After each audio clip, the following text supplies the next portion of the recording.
1971 সালের 25 মার্চ বাঙালি জাতির ইতিহাসে সবচেয়ে ভয়াল ও বিভীষিকাময় কাল রাত। এই এক রাতেই ঢাকা শহরে পাকিস্তানি হানাদার বাহিনী নারকীয় হত্যাযজ্ঞে প্রাণ হারিয়েছিলেন প্রায় 35,000 নিরীহ ও নিরস্ত্র বাঙালি। বিশ্বের ইতিহাসে এত অল্প সময়ে এত বিপুল সংখ্যক মানুষ হত্যার নজির বিরল। এই বর্বরোচিত অভিযানের সাংকেতিক নাম দেয়া হয়েছিল অপারেশন সার্চলাইট।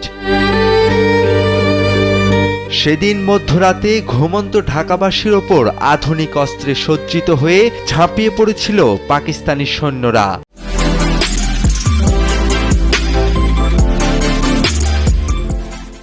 তাদের মূল লক্ষ্য ছিল বাঙালি জাতির স্বাধীনতার আকাঙ্ক্ষাকে চিরতরে স্তব্ধ করে দেয়া। ঢাকা বিশ্ববিদ্যালয়, পিলখানার ইপিআর সদর দপ্তর, রাজারবাগ পুলিশ লাইন্স সহ রাজধানীর বিভিন্ন এলাকায় একযোগে চালানো হয় এই গণহত্যা। কামানের গর্জন, মেশিনের গুলি আর আগুনের লেলিহান শিখায় মুহূর্তেই ঢাকা শহর মৃত্যুপুরীতে পরিণত হয়। বিশ্ববিদ্যালয়ের শিক্ষক, ছাত্র, পুলিশ, ইপিআর সদস্য থেকে শুরু করে সাধারণ রিকশা চালক কিংবা বস্তিবাসী কেউই রেহাই পায়নি পাকিস্তানি হায়েনাদের হাত থেকে। রাস্তায় রাস্তায় পড়েছিল হাজার হাজার মরদেহ।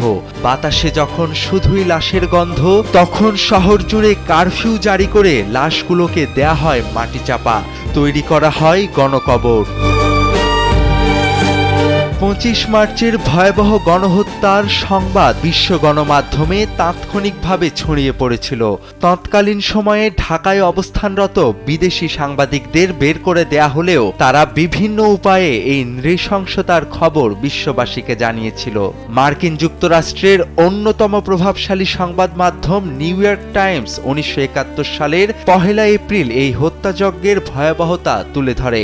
পত্রিকাটিতে উল্লেখ করা হয়, সামরিক অভিযান চালিয়ে 25 মার্চ শুধুমাত্র ঢাকা শহরে 35,000-এর বেশি বাঙালিকে হত্যা করা হয়েছে।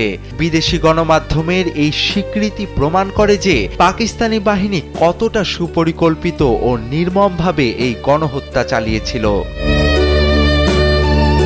25 মার্চের এই কালরাত শুধুমাত্র একটি হত্যার উৎসব ছিল না, এটি ছিল বাঙালি জাতির অস্তিত্ব মুছে ফেলার অপচেষ্টা। তবে এই কালরাতের ভয়াবহ অভিজ্ঞতায় বাঙালি জাতিকে আরও ঐক্যবদ্ধ এবং সংকল্পবদ্ধ করে তোলে। যার যা কিছু আছে তাই নিয়েই তারা ঝাঁপিয়ে পড়ে স্বাধীনতা সংগ্রামে। দীর্ঘ 9 মাসের রক্তক্ষয়ী সংগ্রাম এবং 30 লাখ শহীদের আত্মত্যাগের বিনিময়ে বাঙালি জাতি অর্জন করে তাদের প্রিয় স্বাধীনতা। তোফায়েল আহমেদ, কালবেলা।